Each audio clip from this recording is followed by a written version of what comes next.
Boa noite, gente. Sou Lígia Beatriz Rocha e a gente vai falar um pouco sobre câncer de próstata. Vou começar falando sobre a fisiopatologia. Normalmente, a próstata é uma glândula localizada na frente do reto, abaixo da bexiga, envolvendo a parte superior da uretra.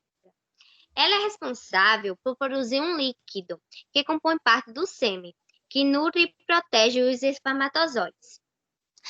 À medida que o homem vai envelhecendo, a próstata vai aumentando o tamanho e correndo mais risco. Quando há a presença do câncer, a glândula endurece. O câncer de próstata também é o resultado de uma multiplicação desordenada das células. E agora a Luana vai dar continuidade. Normalmente, as células se dividem e se reproduzem de forma ordenada e controlada. No entanto, quando ocorre uma disfunção celular que altera este processo de divisão e reprodução, produz-se um excesso de tecido que origina o PSA, que dá forma a tumores benignos e malignos.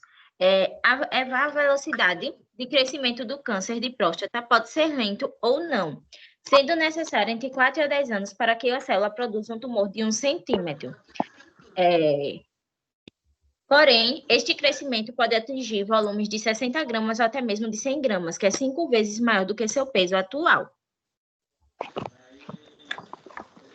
E os principais sintomas que merecem uma consulta médica? No estágio inicial, o câncer de próstata costuma pulsar de forma lenta e quase sempre sem sintomas e silencioso, o que aumenta a importância do rastreamento periódico para permitir o diagnóstico precoce. E os sintomas clínicos em geral, que podem se confundir com o crescimento normal e benigno da próstata, surgem de uma fase mais avançada da doença, onde o crescimento do tumor pode provocar complicações locais e também fora da próstata, que inclui urinar em gotas e jatos sucessivos, dor nos testículos e sangramento pela uretra. Estima-se que entre 5 ou 10% dos casos de câncer de próstata são de origem hereditária.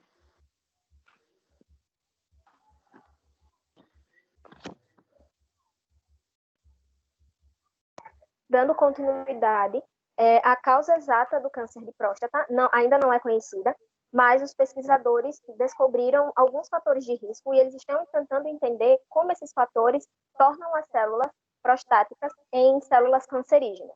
Nos últimos anos, os pesquisadores começaram a entender as mutações do DNA das células capazes de fazer com que a próstata se desenvolva de forma anormal.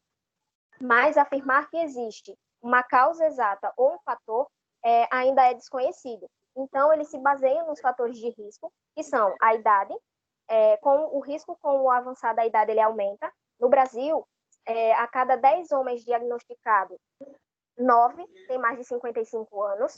O histórico familiar, quando esse homem ele tem um pai, um irmão ou um avô que tenha tido câncer de próstata antes de 60 anos, e aí ele entra para o grupo de risco, e o sobrepeso e a obesidade. Os estudos afirmam que o risco de câncer de próstata em homens com peso acima do peso se torna maior. Então, investir em alimentos com excesso de gordura, ou carnes vermelhas, ou uma alimentação pobre em legumes e frutas pode facilitar a ocorrência dessa doença.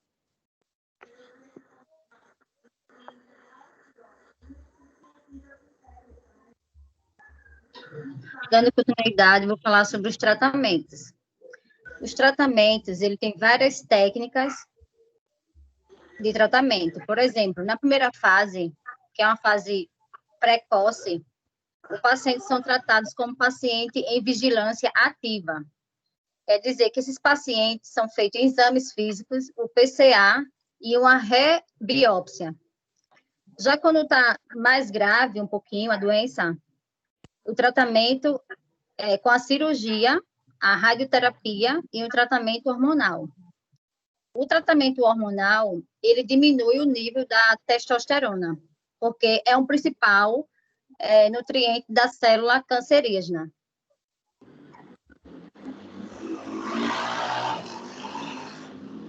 Para finalizar, a gente só queria enfatizar que, como o câncer de próstata, na fase inicial, não tem sintomas, geralmente não tem sintomas, o exame mais indicado para se diagnosticar precocemente o câncer de próstata é o exame de toque retal. E, infelizmente, os homens têm muito preconceito em fazer, mas é o exame mais indicado para esse diagnóstico precoce. Somente o exame de sangue não é suficiente, porque muitas vezes ele não detecta esse possível câncer. Então, é isso. Qualquer